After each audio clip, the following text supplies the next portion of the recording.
Hello, my name is Junior and today we are going to discuss about the function of a language. We know that psycholinguistic is a combination of psychology and linguistic, or we can say the study of a language. Thus, we have to know the function of the language first. There are four contents that we are going to discuss today: the function, speech acts and propositional content, and the thematic structure. The first one is the functions. There are 7 basic functions of language. The first one is expressive and communicative. The most basic function of language, as we can guess, is that of the expressive function, an attempt to express a sudden change of state like fear, delight, pain, or confusion. This serves as a communication to other members of the group or species, particularly in situations of danger. And the second one is interpretative functions. It may be seen that when a particular occurrence or expression serves a stimulus to others, it also serves a function of becoming aware of interpreting a particular situation.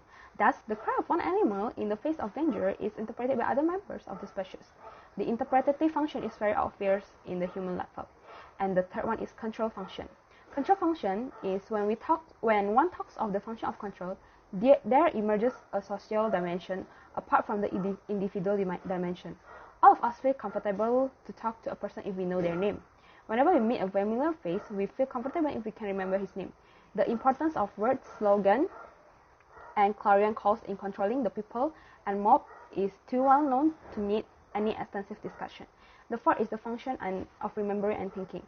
It is very important for us to remember and think about a language when we want to communicate in that language.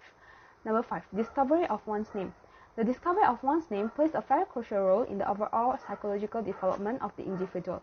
It is the beginning of self-identity and an attempt to look at oneself as an object. Number 6 is social functions of language. While promoting a sense of personal identity, language also serves to develop a sense of social identity, a sense of belongingness to a particular group, marking out different degrees of social proximity and distance. And 7 is creative functions. Language plays a very crucial role in imaginative and creative activity. It is not possible to think of writing a novel or poetry without language. Language then not only helps us to control and regulate our cognitions, but also enables us to break free and engage in creative imagination. When we talk, or we communicate, or we deliver our message and intention to others through language, there are purposes in 3 separable parts of utterance: the act of speech or speech act, the propositional content, and the thematic structure. The first one is speech act. Speech act is an action performed in saying something.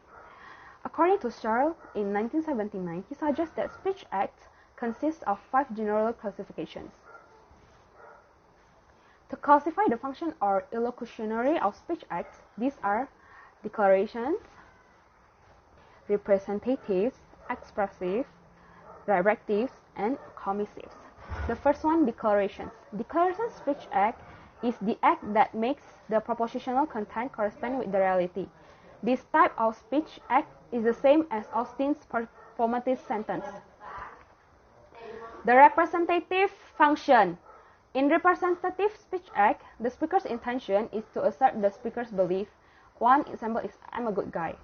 The speakers want to tell others that they have to believe that he's a good guy. And the third one is expressive function. Expressive function are the type of speech act that shows the expression of the speaker via utterance. For example, I'm sorry, I like it, thank you. This example shows how the speaker feels about the situation. And the fourth one is directives. Directive speech acts aim to make someone else to do something that the speaker desires. For instance, could you lend me a pen? This utterance shows that the speaker requests a pen from someone else. He or she indirectly ordered the other person to lend him a pen. And the last is the commissive speech acts. This kind of speech acts commit to future action. This type of speech act shows the intention of the speaker in the future, which will be made to happen in later moment. One example of commissive is I will come to your home tonight. That means the speaker will come to the listener's home tonight, and it will be done in the future. Tonight, that means haven't happened. The third one is propositional content. Propositional content is concerned with what the speech is about. It is the core of the utterance. Example, I don't want to pay. Unfortunately, I don't have the money. That means that I don't want to pay. And the second example is, I love you too, but I already have a boyfriend. This just means that the girl is rejecting the boy's love. There are three parts of propositional content. The first one is predicate. Predicate is talking about the events that's going on. There are three types of predicate in this propositional content. The first one is one-place predicate, two-place predicate, and three-place predicate. The second one is argument. This is realized by referring position. So we cannot replace argument with a predicate. Those are different and they have their own place in the sentence. For example, John is a bachelor. The argument is John and the predicate is a bachelor. So if we want to change the place into a bachelor is John, it's wrong. So participant argument, there are two types of argument. There are the participant argument and non-participant argument. For example, the non-participant one is he hit the dog with a ruler. The ruler is the participant, but the non-participant one. Ruler is the argument, but it's a non-participant argument. And the third one is role of argument. This represents sentence meaning in logical terms, assigned to noun and noun phrases according to the relative they hold with the predicate. The last one is thematic structure. Thematic structure is a preoccupying conception of a proposition which runs throughout a media text, usually around an initiating topic.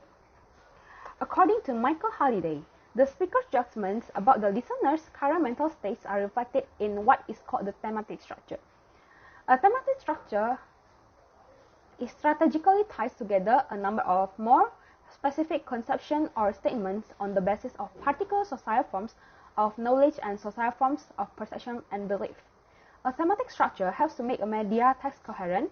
It orients the text around a central theme or strand of related themes running through a story. There are three main functions of thematic structure.